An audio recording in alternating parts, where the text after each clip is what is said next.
ഈരാറ്റുപേട്ട പൂഞ്ഞാറിൽ പള്ളിമുറ്റത്ത് ഒരു വണ്ടി പാർക്കിങ്ങുമായിട്ട് ബന്ധപ്പെട്ടുകൊണ്ട് സ്കൂളിൽ സ്വാഭാവികമായി നടക്കുന്ന പരിപാടികളാണ് ഈ മാർച്ച്, സ്കൂൾ പൂട്ടുന്ന സമയത്തുള്ള സെൻഡ് ഓഫ്, അത്തരം പരിപാടികൾ. ഇത്തരം പരിപാടിയുമായി ബന്ധപ്പെട്ടുകൊണ്ട് പള്ളിമുറ്റത്ത് വാഹനം പാർക്ക് ചെയ്യുന്നതിനിടയിൽ ക്രിസ്ത്യാനിയായ കൊച്ചച്ഛന് അപകടം സംഭവിച്ചു. ആ വാഹനം അവിടെ പള്ളിമുറ്റത്ത് പാർക്ക് ചെയ്യുമ്പോൾ അവിടെ പാർക്ക് ചെയ്യാൻ പാടില്ല എന്ന് പറഞ്ഞുകൊണ്ട് അദ്ദേഹം വിമർശിച്ചിരുന്നു. അതിനുശേഷം വാഹനം ഇറക്കുന്ന സമയത്താണ് അദ്ദേഹത്തിന്റെ ശരീരത്തിൽ വാഹനത്തിന്റെ കണ്ണാടി തട്ടിയത് എന്നൊക്കെ പറയുന്നത്. ആ സംഭവമായിട്ട് ബന്ധപ്പെട്ടുകൊണ്ട് നിലവിൽ NIA അന്വേഷണം വരെ ഉത്തരവിട്ടിരിക്കുകയാണ്.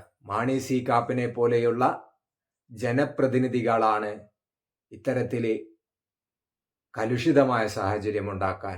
നമ്മൾ മനസ്സിലാക്കേണ്ടത്, ഇവിടെ ഒരു ഈച്ച പോലും ചാവാത്ത ഒരു സംഭവമാണ്. കളമശ്ശേരി ഒരു ആരാധന നടക്കുന്ന സമയത്ത് 8 ആളുകൾ സ്ഫോടനത്തോടെ കൊല്ലപ്പെട്ടത്.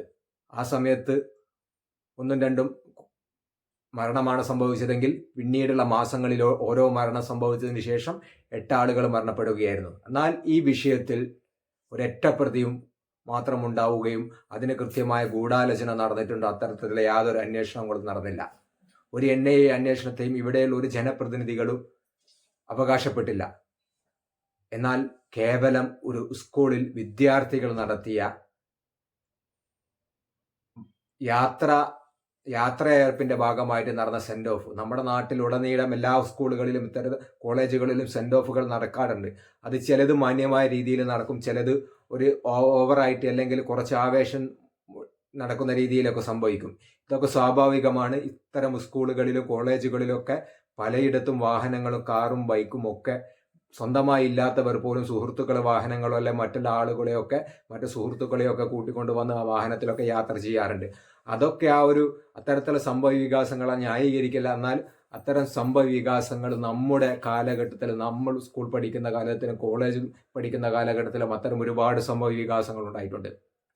പള്ളിമുറ്റത്ത് പാർക്ക് ചെയ്യുന്ന സമയത്ത് അവിടെ സ്ഥിരമായിട്ട് ഇതിന് മുന്നേയുള്ള വർഷങ്ങളിലൊക്കെ നല്ലൊരു പൂന്തോട്ടവും മറ്റു പ്രകൃതി രമണീയമായ സ്ഥലമായതുകൊണ്ട് തന്നെ അത്തരത്തിലെ ഫോട്ടോസുകളൊക്കെ അവിടെ എടുത്തിട്ടുണ്ട്. അതിന്റെ ഭാഗമായിട്ട് തന്നെയാണ് ഈ പ്രാവശ്യവും ഫോട്ടോസ് എടുക്കാൻ വേണ്ടിയിട്ട് വാഹനങ്ങൾ അവിടെ കയറിയത് എന്നാണ് മനസ്സിലാക്കാൻ സാധിച്ചത്.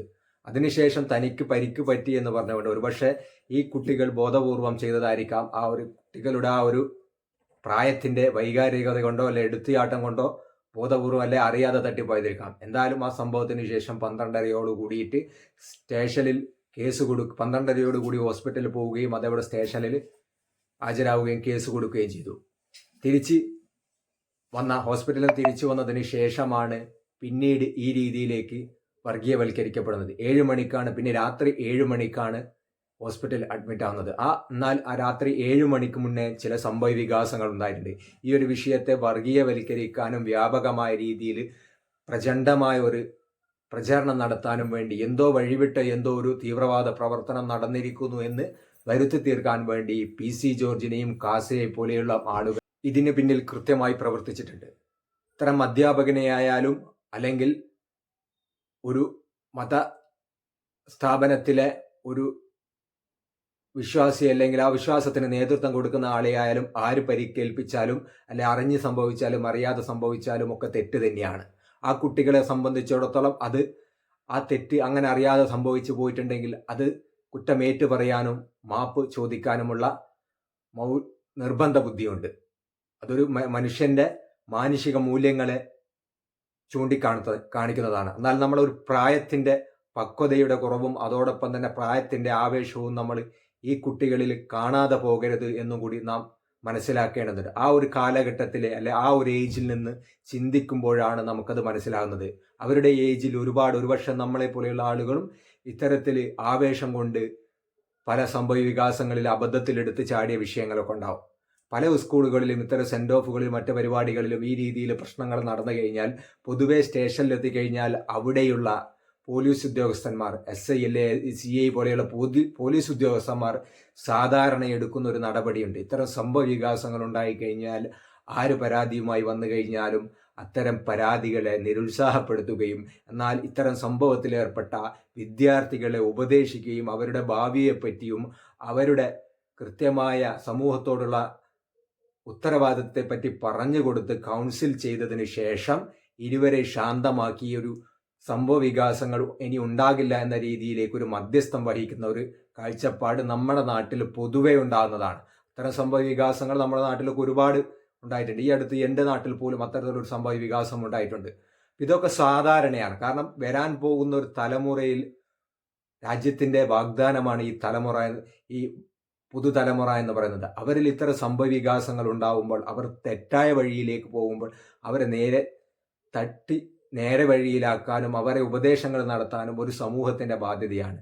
എന്നാൽ അത്തരം പ്രവർത്തനങ്ങൾ ചെയ്യുന്നതിന് പകരം PC ജോർജിനെ പോലെയുള്ള ആളുകളും മാണി സി കാപ്പനെ പോലെയുള്ള ആളുകളും NIA അടക്കമുള്ള ഉദ്യോഗസ്ഥന്മാരെ വിളിച്ചുകൊണ്ടുവരണമെന്ന കേസ് നിർബന്ധ ബുദ്ധിയോടുകൂടി നടത്തണമെന്ന രീതിയിലേക്കുള്ള പ്രചരണം നമ്മൾ കാണാൻ സാധിക്കും. അതിൻ്റെ ഭാഗമായിട്ടാണ് 5:30 ആ സമയത്ത് PC ജോർജിനെ പോലെയുള്ള വർഗീയവാദികളും കാസയുടെ ആളുകളും ഈ വിഷയവുമായി ബന്ധപ്പെട്ടുകൊണ്ട് വർഗീയവൽക്കരിച്ചുകൊണ്ട് പ്രതികരിച്ചതും 7 മണിക്ക് ഇതുമായി ബന്ധപ്പെട്ടുകൊണ്ട് വീണ്ടും ഹോസ്പിറ്റലിൽ അഡ്മിറ്റ് ആകുന്ന ഒരു സാഹചര്യം ഉണ്ടായതും. ശാന്തമായി സൗഹൃദത്തോടുകൂടി ജീവിക്കുന്ന മുസ്ലിം ക്രിസ്ത്യൻ വിഭാഗങ്ങൾക്കിടയിൽ വർഗീയതയുടെ വിത്ത് പാകാനാണ് ഇത്തരം ആളുകൾ ശ്രമിച്ചത്. അതിൻ്റെ പ്രതിധ്വനിയാണ് നിലവിൽ സാമൂഹ്യ മാധ്യമങ്ങളിലും ചർച്ചാ വിഷയങ്ങളിലും ന്യൂസുകളിലും മറ്റുള്ള സംഭവ വികാസങ്ങളായി നമുക്ക് കാണാൻ സാധിക്കുന്നത്. ഈ ഒരു അവസരത്തിൽ നാം മനസ്സിലാക്കേണ്ടത്, ഇത്തരം ആളുകൾക്കെതിരെ, വിദ്യാർത്ഥികൾക്കെതിരെ, അടുത്ത മാസം എക്സാം എഴുതേണ്ട വിദ്യാർത്ഥികൾക്കെതിരെ ചുമത്തിയിരിക്കുന്ന വകുപ്പുകൾ 307 അടക്കമുള്ള ഗൂഢാലോചനയോടുകൂടിയിട്ടുള്ള വധശ്രമത്തിനുള്ള വകുപ്പുകളാണെന്ന് നാം ഓർക്കേണ്ടതുണ്ട്.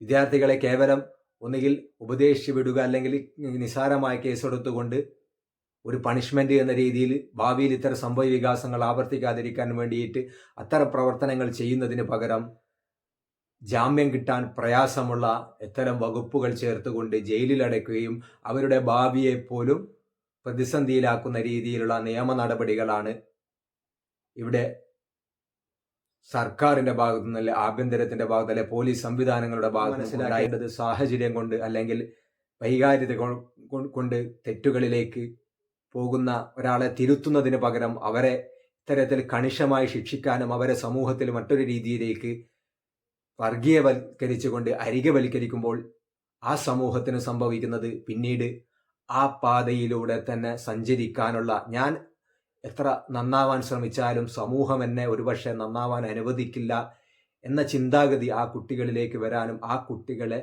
വഴിതെറ്റി സഞ്ചരിപ്പിക്കാനും മാത്രമേ ഇത്തരം നിലപാടുകൾ ഒരുപക്ഷെ സംഘപരിവാരത്തിന് കേരളത്തിൽ വിശിഷ്യ പ്രത്യേകിച്ച് ഇലക്ഷനിൽ MP-യോ MLA-യോ നേരിട്ടുള്ള ജനപ്രതിനിധികൾ ഇല്ലാതെ ജനങ്ങളിൽ നിന്ന് തിരഞ്ഞെടുത്ത് പോകാൻ സാധ്യതയില്ലാത്തത് കാരണം PC ജോർജിനെ പോലെയുള്ള മാണി സി കാപ്പനെ പോലെയുള്ള മറ്റു വർഗീയവാദികളെ ഉപയോഗിച്ചുകൊണ്ട്, അതേപോലെ നാം നേരത്തെ കണ്ടു NK പ്രേമചന്ദ്രൻ്റെ ഒക്കെ പ്രസ്താവനകൾ നമ്മൾ കണ്ടു, അത്തരത്തിലുള്ള ചില ആളുകളെ ഉപയോഗിച്ചുകൊണ്ട് കേരളത്തെ വർഗീയവൽക്കരിച്ചുകൊണ്ട് മുതലെടുക്കാനുള്ള ചില ശ്രമങ്ങളാണ്. അങ്ങനെയെങ്കിലും ഒരു കേരളത്തിൽ ഒരു അക്കൗണ്ട് തുറക്കണമെന്നുള്ള കഠിന പ്രയത്നമാണ് നിലവിൽ നടത്തിക്കൊണ്ടിരിക്കുന്നത്. PC ജോർജിനെ പോലെയുള്ള ആളുകളെ അത്തരത്തിൽ കാസയുടെ ഏജന്റുകളായി പ്രവർത്തിക്കാനും സമൂഹത്തിനിടയിൽ ഭിന്നത ഉണ്ടാക്കിക്കൊണ്ട് BJPക്ക് സംഘപരിവാരത്തിന് നേട്ടമുണ്ടാക്കാനും വേണ്ടി നിയോഗിക്കപ്പെട്ട ആളുകളാണോ എന്നുകൂടി നാം സംശയിക്കേണ്ടിയിരിക്കുന്നു.